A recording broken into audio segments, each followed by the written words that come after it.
Madam Speaker, ako po ay tumatayo upang maglahad ng isang solusyon sa overpricing ng mga proyekto ng DPWH.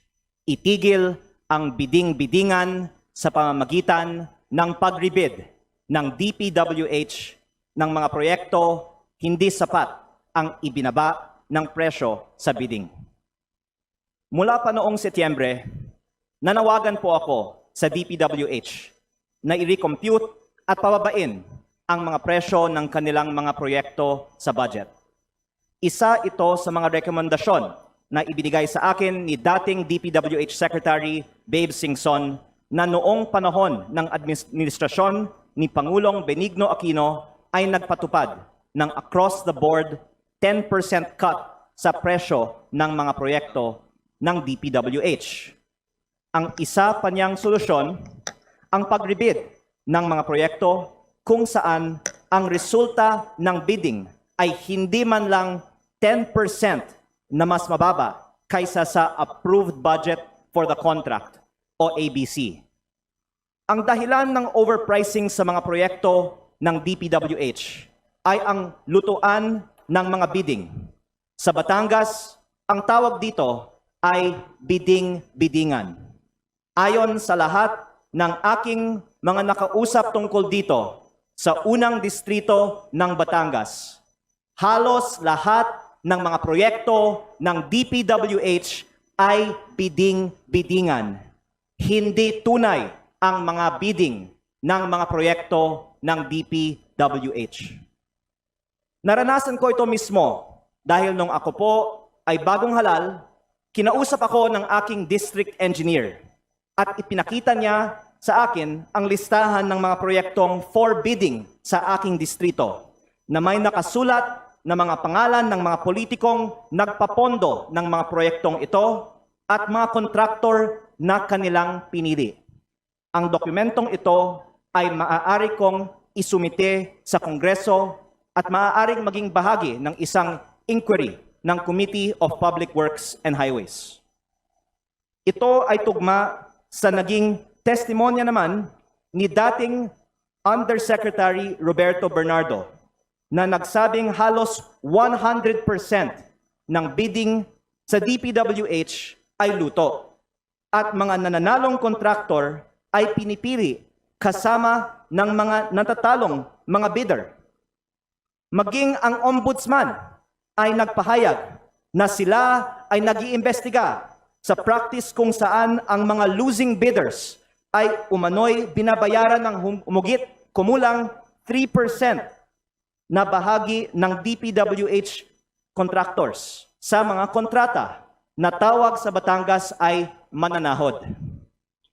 Naging posible ang ganitong sistema dahil kailangan ma-pre-qualify ang mga bidder ng district or regional office ng DPWH.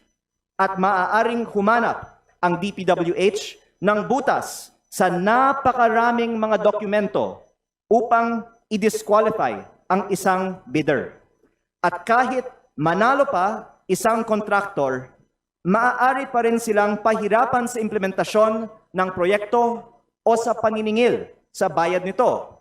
Kaya dahil dito, alam ng ibang mga kontraktor na wala silang pag-asang manalo kung hindi sila ang piniling manalo at madalas ay hindi na lang sila bumibili ng bidding documents. Maraming mga posibleng solusyon upang tuluyang wakasan ang bid rigging sa DPWH. Isa rito ang reforma sa bidding process kung saan unang isusumite ng mga bidder ang kanilang presyo at saka na lang gagawin ang post-qualification. Sa ganitong paraan, kahit ma-disqualify ang isang bidder, makikita pa rin kung gaano kababa ang kanilang bid na maaaring maging batayan kung nararapat na suriin o ulitin ang resulta ng bidding. Isa pang solusyon batay sa testimonya ni dating Undersecretary Bernardo ay ang pag-auction ng mga proyekto upang maiwasan ang sabwatan o collusion ng mga kontraktor at mapilitan silang magbigay ng pababa na presyo.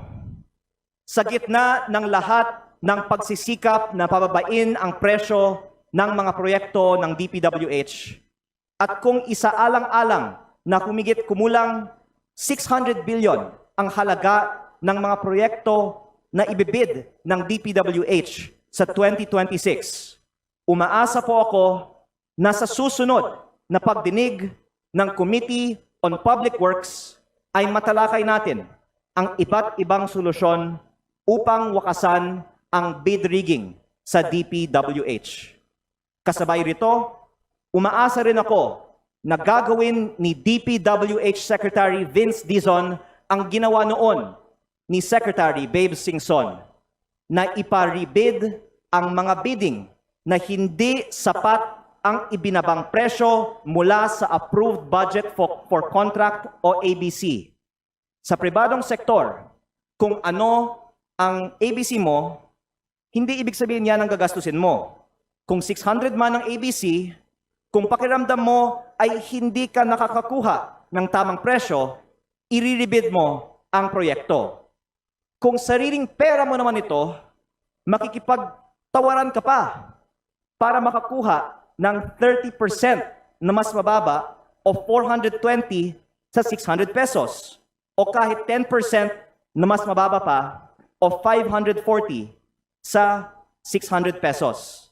Kaya ang punto ko, kaya ko nais na ibahagi itong solusyon ngayong araw na ito. Nasa kapangyarihan ng Secretary ng DPWH ang mag-rebid ng mga proyektong hindi sapat ang ibinabang presyo mula sa Approved Budget for Contract o ABC. Nasa kapangyarihan din ng Kongreso na i-audit ang resulta ng mga bidding sa DPWH at gampanan ang ating oversight function. At ako po ay nagvo-volunteer sa Committee on Public Works para tumulong sa oversight function ng Kongreso sa lahat ng mga bidding ng DPWH sa buong bansa upang matiyak natin na walang pera ng taong bayan ang mawawala sa lutong bidding o bidding-biddingan sa DPWH.